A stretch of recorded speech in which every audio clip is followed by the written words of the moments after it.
Kupitia ukurasa wake wa Instagram anajulikana kama Ostaz Juma na Musoma, ameweza kushare video ambayo inamuonyesha yuko na Rayvanny, msanii wa zamani wa lebo ya WCB, lakini kwa hivi karibuni tulimshuhudia akiwa na record lebo ya kwake inayojulikana kwa jina la Next Level Music. Basi ameposti video ambao inamuonyesha akiongea na msanii Rayvanny kwa njia ya video call.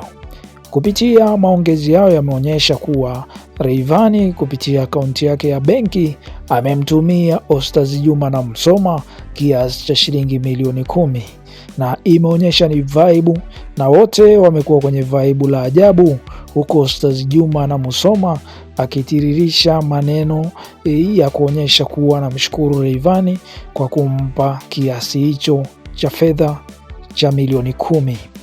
Kupitia ukurasa wake wa Instagram ameandika kuwa ukisikia umelala maskini unaamka tajiri. Ndio hii kama hivi leo msanii mwenye kolabo nyingi za kimataifa akamtagi Rayvanny, ameni surprise kwa kunitumia kitita cha shilingi milioni 10. Ama kweli wasanii wakitoka ufotokopini wanapata mpunga wa kufa mtu. Wasanii matajiri hapa nchini ni Harmonize pamoja na Rayvanny. Hawa ndio wasanii wangu pendo na wanaofanya vizuri zaidi sana. Ebana, hayo ni maneno ya Ostaz Juma na Musoma, meneja wa zamani wa wasanii kibao. Kama ni mfuatiliaji wa muziki wa Bongo Flava, basi utakuwa unamfahamu. Hii sio kwa mara ya kwanza meneja Ostaz Juma na Musoma kuzawadio kitita cha fedha cha shilingi milioni 10.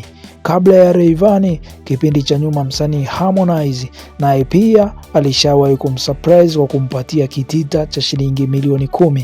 Ebana, jina langu mimi naitwa Deco B, nikuletea hiyo update ya video inayotrendi ya Ostaz Juma na Musoma akimshukuru Rayvanny kwa kumpatia kitita cha fedha. Unaweza pia ukanidondoshia ujumbe kwenye uwanja wa comment ukuniambia kitita kikubwa ambacho ulishawahi kupewa na rafiki yako wa karibu au ndugu yako kilikuwa ni kiasi gani. See you. Musoma, msanii number 1.